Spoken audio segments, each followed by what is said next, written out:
79e apparition.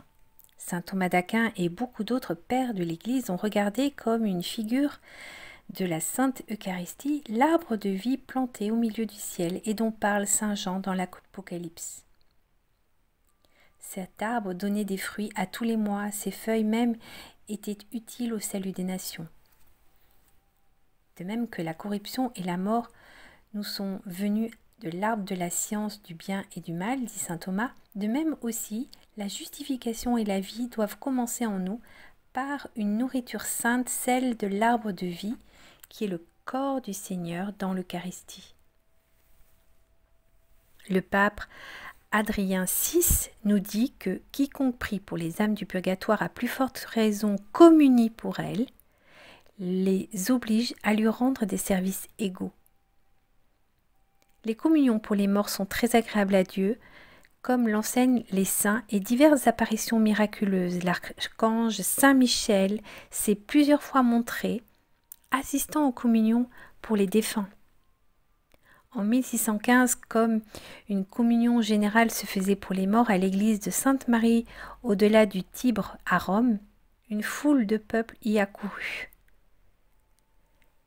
Il s'y trouvait un étranger qui visitait les monuments de la ville.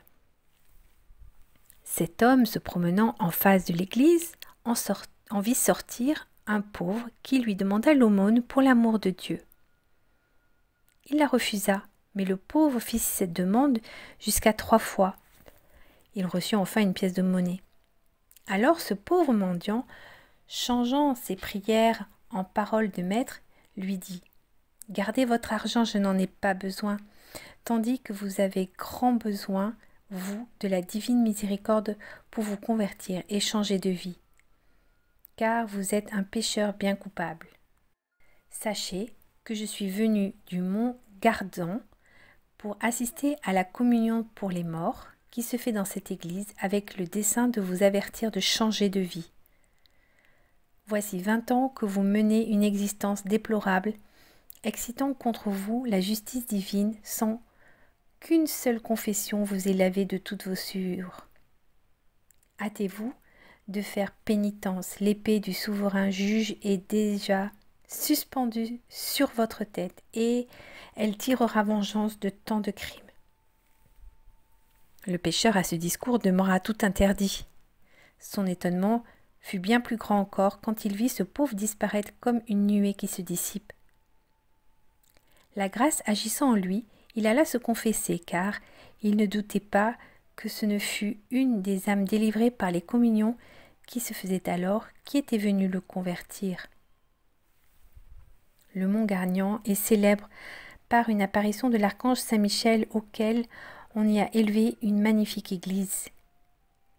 Quelques-uns ont pensé que ce mendiant, qui disait venir du mont Gardan, n'était autre que l'archange lui-même. Quoi qu'il en soit, la conversion de ce pécheur, par un tel miracle, au même moment où l'on priait et communiait pour les âmes du purgatoire, montre que cette dévotion est sainte et qu'elle profite aux vivants comme aux morts. Communions donc très souvent pour les défunts.